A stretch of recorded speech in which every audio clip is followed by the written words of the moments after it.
स्वागत है आप सभी का रोशन सर स्टडी पॉइंट पे। और आज की इस वीडियो में हम समझने वाले हैं 12th क्लास पॉलिटिकल साइंस का जो चैप्टर नंबर 7 है, जिसका नाम है समकालीन विश्व में सुरक्षा। इस चैप्टर की हम बात करने वाले हैं।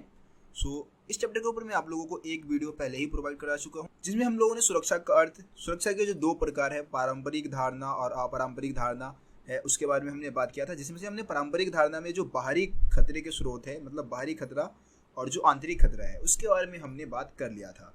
आज की इस वीडियो में हम जो टॉपिक समझने वाले हैं हम उसकी पहले बात कर लेते हैं। तो आज की इस वीडियो में हम सुरक्षा के पारंपरिक तरीकों को समझेंगे, जिसमें हम निरस्त्रीकरण या निशस्त्रीकरण का अर्थ समझेंगे, होता क्या है और इसके लिए कौन कौन सी संख्या की गई है उसकी हम बात करेंगे। इसके अलावा अस्त्र नियंत्रण के बारे में हम समझेंगे, ठीक है, और विश्वास की बहाली। इसमें ये है सुरक्षा के पारंपरिक तरीके में ये तीन चीज़ें हम समझने वाले हैं। इसके अलावा हम आज की इस वीडियो का जो हमारा मतलब मेन टॉपिक रहने वाला है वो सुरक्षा के अपारंपरिक या जो गैर पारंपरिक जो तरीके होते हैं उसके ऊपर ये वीडियो रहने वाला है, जिसमें हम मानव की सुरक्षा की बात करेंगे और विश्व की सुरक्षा की बात करने वाले हैं, ठीक है। तो टॉपिक बहुत ही ज़्यादा इंपॉर्टेंट रहने वाले हैं आज की इस वीडियो में, और ध्यान से आप लोगों को वीडियो को देखना है और सारी चीज़ों को समझना है, स्किप नहीं करना वीडियो को। और इसके अलावा अभी तक आप लोगों ने अगर रोशन सर स्टडी पॉइंट को सब्सक्राइब नहीं किया है तो जरूर कर लिया। इस चैनल से आप लोगों को अपने स्टडी में बहुत ही ज़्यादा हेल्प मिलने वाला है और एग्ज़ाम बहुत ज़्यादा आप लोगों के नज़दीक भी है, तो यार जल्दी से चैनल को सब्सक्राइब करें। सबसे पहले हम टॉपिक की बात करते हैं, जो कि है सुरक्षा के पारंपरिक तरीके। इसमें हम सबसे पहले हम निशस्त्रीकरण की बात कर लेते हैं। देखिए, निशस्त्रीकरण का मतलब क्या होता है? निशस्त्रीकरण का मतलब होता है कि कुछ विशेष किस्म के हथियार जो है वो देश नहीं बनाएंगे, है ना। और जैसे कि कोई जैविक हथियार है, कोई रासायनिक हथियार है, उसको बनाने पर पूरी तरीके से क्या लगा दिया गया? रोक लगा दिया गया। और इसमें क्या तहत दो संधि यहाँ पे हमारे लिए महत्वपूर्ण है। इसमें से BWC यानी कि बायोलॉजिकल वेपन्स कन्वेंशन, यानी कि हिंदी में इसको हम जैविक हथियार संधि बोलते हैं, जो कि 1972 में हुआ था। और इस संधि पे लगभग 155 देशों ने क्या किया? हस्ताक्षर किया था। दूसरा जो संधि किया गया था वो 1992 में, जिसको हम CWC यानी कि रासायनिक हथियार संधि बोलते हैं हम इसको, या फिर इसको हम केमिकल वेपन्स कन्वेंशन भी बोल सकते हैं इंग्लिश में। और इस पे कुल मिला के 181 देशों ने क्या किया था? हस्ताक्षर किया था। तो ये निशस्त्रीकरण में आप ये दो संधि के बारे में लिख सकते हैं। निशस्त्रीकरण का मतलब क्या होता है? कुछ विशेष किस्म के जो हथियार है, जो खतरनाक हथियार है, उसको देश नहीं बनाएंगे, उसका निर्माण नहीं करेंगे, ठीक है। और दूसरा जो है आपका वो है अस्त्र नियंत्रण, है ना। अस्त्र नियंत्रण का मतलब क्या होता है कि आप मतलब बहुत सारे देश क्या करेंगे, अस्त्र को बनाते समय यानी कोई भी हथियार बनाएंगे तो उसको एक लिमिट में ही बनाएंगे, है ना, लिमिट से ज़्यादा नहीं बना सकते हैं। इसको हम अस्त्र नियंत्रण बोलते हैं। इसके अंदर जो भी संख्या की गई उसकी अगर हम बात करें तो इसमें आपका 1972 का एंटी बैलिस्टिक मिसाइल संधि है, इसको हम ABM भी बोलते हैं। इसके अंतर्गत क्या था कि जो बैलिस्टिक मिसाइल है उसका इस्तेमाल अमेरिका और सोवियत संघ क्या करना चाहती थी? सुरक्षा कवच के रूप में करना चाहती थी, लेकिन उस पर रोक लगा दिया गया। ये चीज़ आप समझ लीजिए। इसके अलावा दूसरा है परमाणु अप्रसार संधि, है ना। परमाणु अप्रसार संधि बहुत ही ज़्यादा इंपॉर्टेंट है। इसमें क्या है कि इस संधि में कहा गया है कि 1967, वैसे ये संधि 1968 में हुआ था। इस संधि में कहा गया है कि 1967 से पहले जिन देशों ने परमाणु परीक्षण कर लिया है वही परमाणु हथियारों को रख सकते हैं। उसके बाद जितने भी देश परमाणु परीक्षण करेंगे, मतलब परमाणु परीक्षण कर ही नहीं सकते हैं, दूसरे देश परमाणु हथियार रख ही नहीं सकते हैं। ऐसा परमाणु अप्रसार संधि में व्यवस्था की गई है। इसके अलावा कुछ और संधियां, जैसे कि सामरिक अस्त्र परिसीमन संधि सेकंड है आपका, या फिर सामरिक अस्त्र न्यूनीकरण संधि है। इसके बारे में आप फर्स्ट चैप्टर में एक बॉक्स दे रखा है, वहां पे ज्यादा डिटेल में बता रखा है, तो लास्ट पेज पे बॉक्स दे रखा है, आप वहां से इन दोनों संधि के बारे में ज्यादा जान सकते हैं। तो इन संधियों के बारे में आप अस्त्र नियंत्रण वाले पॉइंट्स में बताएंगे। इसके अलावा हम आखिरी पॉइंट की बात करें वो है विश्वास की बहाली, है ना। पारंपरिक जो आपका पारंपरिक सुरक्षा का है उसका एक और तरीका है विश्वास की बहाली। विश्वास की बहाली में क्या होता है कि दो देश आपस में क्या कर सकते हैं? विश्वास उत्पन्न कर सकते हैं, है ना। एक दूसरे देशों के भरोसे को जीत सकते हैं, जिसके अंतर्गत क्या कर सकते हैं? वो अपनी सेना के बारे में दूसरे देश को बता सकते हैं, है ना। अपनी सैन्य रणनीतियों के बारे में बता सकते हैं, अब कहाँ कहाँ उन्होंने सैनिकों को तैनात कर रखा है, ये सारी चीजें बता सकते हैं दूसरे देश को। जैसे कि हम इंडिया पाकिस्तान की बात कर सकते हैं, तो इंडिया पाकिस्तान अगर विश्वास की बहाली करना चाहे तो विश्वास की बहाली के अंतर्गत अपने सैनिक जानकारियों को क्या कर सकते हैं? साझा कर सकते हैं, ताकि दोनों देशों के बीच में विश्वास बना रहेगा। और हाँ, ये तय हो जाएगा कि दोनों देश में से कोई भी एक देश एक दूसरे के ऊपर मतलब हमला नहीं करने वाला है, ठीक है, इसको हम विश्वास की बहाली कहते हैं और ये भी सुरक्षा का एक पारंपरिक तरीके के अंतर्गत आ जाता है। ठीक है, उसके बाद हम सुरक्षा के अपारंपरिक तरीके यानी कि गैर पारंपरिक जो तरीके हैं उसकी बात करें तो इसमें दो चीजें शामिल की जाती है दोस्तों। इसमें एक तो मानव की सुरक्षा की बात करते हैं, है ना, और मानव की सुरक्षा के ऊपर खतरे क्या है, इस समय हम गरीबी की बात करें, है ना, और इसके अलावा आपका आतंकवाद वगैरह की हम बात करें, महामारी की बात करें, तो ये सारी चीजें आती है। विश्व की सुरक्षा में क्या है कि पूरी दुनिया के सामने क्या है, बहुत सारे खतरे इस समय, नए खतरे मौजूद है, उनके बारे में हम यहाँ पे समझने वाले हैं। ये बहुत ही ज्यादा इंपॉर्टेंट है। यहाँ पे विश्व की सुरक्षा के संदर्भ में हम खतरे के नए स्रोत को हम समझेंगे। ठीक है, तो देखिए खतरे के नए स्रोत क्या क्या है, हम बारी बारी से डिटेल में हम सारे खतरे के जो नए स्रोत बता रखे हैं आपके बुक में उसको हम समझने वाले हैं। तो खतरे के नए स्रोत में सबसे पहला है आतंकवाद। देखिए आतंकवाद क्या है, आतंकवाद जो है वो एक तरीके से हिंसा है ना। आतंकवादी क्या करते हैं, हिंसा फैलाते हैं। और अगर आतंकवादियों को अगर कोई वैश्विक स्थिति या फिर कोई राजनीतिक सरकार की, मतलब कोई भी सरकार की नीति उनको पसंद नहीं है ना, तो उसको बदलने के लिए वो क्या करते हैं, हिंसा करते हैं, लोगों को मारते हैं, काटते हैं, है ना।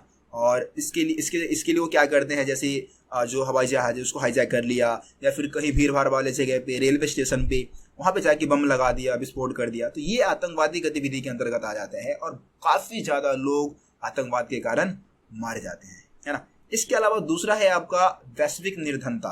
ठीक है, हम वैश्विक निर्धनता की समस्या को अगर हम समझे तो आपको पता है कि भाई इस समय पूरे विश्व में निर्धनता बहुत ज्यादा बढ़ती जा रही है। विशेषकर जो अल्प विकसित देश है, जो गरीब देश है, उसमें निर्धनता की मात्रा और ज्यादा बढ़ती जा रही है।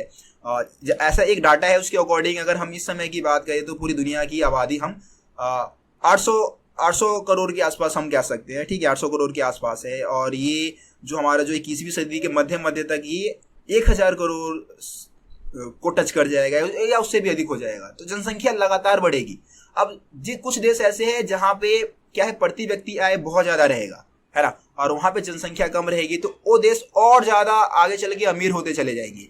और जिन देशों में जनसंख्या वृद्धि दर ज्यादा है और प्रति व्यक्ति आय कम है, मतलब लोगों की इनकम कम है, वो देश आगे चल के और ज्यादा गरीब होते चले जाएंगे। वहां पे निर्धनता की संख्या, गरीबी की संख्या लगातार बढ़ती चली जाएगी। ये भी एक बहुत ही गंभीर समस्या है। इसके अलावा तीसरा पॉइंट हम बता सकते हैं मानव अधिकार का उल्लंघन, है ना। देखो बहुत सारे जगह पे क्या हो रहा है, मानव अधिकार का उल्लंघन हुआ है। मानव अधिकार में हम क्या शामिल करते हैं, मानव अधिकार में हम किसी व्यक्ति के, किसी मानव की राजनीतिक अधिकार की हम बात करते हैं, सामाजिक और आर्थिक अधिकारों की हम बात करते हैं, है ना। वोट डालने का अधिकार है, स्वतंत्रता संबंधित अधिकार है, या फिर जो अल्पसंख्यकों के अधिकार है, वो सारी चीजें मानव अधिकार के अंतर्गत आ जाता है ना। अब मानव अधिकार का उल्लंघन इस समय अगर हम बहुत सारे एग्जाम्पल देखते हैं जहां पे मानव अधिकार का बहुत ही व्यापक रूप से उल्लंघन देखने को मिलता है। जैसे कि आप लोगों ने कुवैत पर इराक के हमले की बात करें तो वहां पे मानव अधिकार का उल्लंघन हुआ। जबरदन जो ईरान है उसने कुवैत पर हमला किया।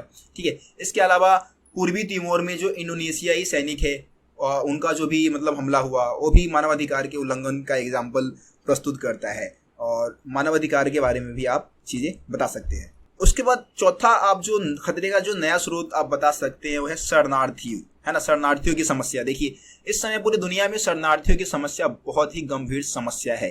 अब यार शरणार्थी होते कौन है? देखिए शरणार्थी का मतलब है कि कोई व्यक्ति बहुत सारे व्यक्ति इसमें हो सकते हैं जो अपना देश, अपना मुल्क छोड़ के कहीं और चले जाते हैं। किस कारण से जाएंगे? तो विशेषकर ज्यादातर युद्ध के कारण होता है, या फिर जो आंतरिक जो घटनाएं होती हैं यानी कि गृह युद्ध के कारण भी हो सकता है। घर के अंदर ही कोई समस्या उत्पन्न हो गई, जैसे कि रोहिंग्या मुसलमानों की हम बात करें जो कि म्यांमार से भारत, बांग्लादेश जैसे देशों में शरणार्थी के रूप में आते हैं।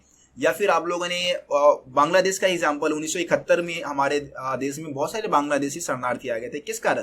क्योंकि वहां पे 1971 में युद्ध हो गया था, है ना, वहां पे बहुत ज्यादा मारकाट हो रहा था, तो इस कारण बहुत सारे शरणार्थी हमारे देश में आ रहे थे। तो शरणार्थी की भी समस्या बहुत ही गंभीर समस्या है और बहुत सारे देश शरणार्थियों को नहीं अपनाते हैं। विशेषकर अगर हम देखें तो भाई 1990 के दशक के आसपास, जैसे कि हमारा ये दक्षिणी जो ध्रुव है यानी कि अफ्रीका जैसे देश है, वहां से बहुत सारे शरणार्थी दूसरे देशों में जाते हैं। तो ये एक बहुत ही गंभीर समस्या है। ठीक है, तो शरणार्थी की समस्या आप बता सकते हैं। इसके अलावा है महामारी। महामारी क्या है? देखिए महामारी में HIV एड्स जैसे हम बीमारी की बात कर सकते हैं, बर्ड फ्लू। अभी आप लोगों ने हाल फिलहाल में किसका सामना हम लोगों ने किया है? कोरोना वायरस का सामना किया है। तो ये महामारी है और महामारी भी मतलब काफ़ी तेज़ी से फैलते हैं एक देश से दूसरे देश में, किसी को हम रोक नहीं पाए। रोकने के लिए पूरे वैश्विक समुदाय को क्या करना होगा, काम करना होगा, है ना। अब देखिए 2003 तक अगर हम बात करें तो 4 करोड़ लोग HIV एड्स से क्या थे, संक्रमित थे। ये 2003 का डाटा बता रखा है, जिसमें से 2/3 तो भाई अफ्रीका से थे और शेष जो 50% है वो दक्षिणी एशिया से है, ठीक है। तो ये आप समझ सकते हैं इस डाटा में। और इसमें क्या है कि भाई यूरोप के देश जो है या विकसित देश है, उन्होंने एड्स जैसी जो महामारी है उसकी खोज भी कर रखी है। मतलब कहीं हद तक इलाज सक्षम हो पाता है तो वो बच जाते हैं, लेकिन अफ्रीका जैसे गरीब मुल्क की हम बात करें या दक्षिण एशिया के बहुत सारे गरीब देश है, वहाँ पे लोगों को इलाज नहीं मिलता है, जिस कारण उनकी मृत्यु हो जाती है ना। एबोला वायरस है, हैंटा वायरस है, आपका हेपेटाइटिस C है, ये सारी बहुत सारी खतरनाक बीमारियां है जो कि तेजी से इस समय फैलने लग रही है। ये सारी चीजें आप महामारी में बता सकते हैं। तो दोस्तों ये खतरे के कुछ नए स्रोत थे जो कि मैंने आप लोगों को समझाया है। अब देखिए बहुत सारे बच्चे, अगर कुछ बच्चों को ऐसा लगता है कि यार एक आध टॉपिक इसमें स्किप रह गया है, हमें खतरे के नए स्रोत में और एक आध चीज़ ऐड करना चाहिए, तो आप कमेंट में मेरे को जरूर बता सकते हैं। वैसे मेरे हिसाब से तो भाई 5 पॉइंट्स काफ़ी है, ठीक है। और इसके अलावा यार आप लोग खुद से भी NCERT बुक को जरूर रीड किया करिए। जरूरी नहीं कि आप बस मेरी वीडियो को ही देख के छोड़ देते हैं, आपको NCERT बुक को रीड करना बहुत ही जरूरी है। आप किसी भी बोर्ड से, चाहे CBSE बोर्ड से है, आप UP बोर्ड से है, बिहार बोर्ड से है, राजस्थान बोर्ड से, कहीं से भी MP बोर्ड से, आपको लगभग वहाँ पे क्या होता है कि NCERT के सिलेबस को ही फॉलो किया जाता है ज़्यादातर बोर्डों में। तो आप क्या कर सकते हैं, NCERT बुक को रीड करें।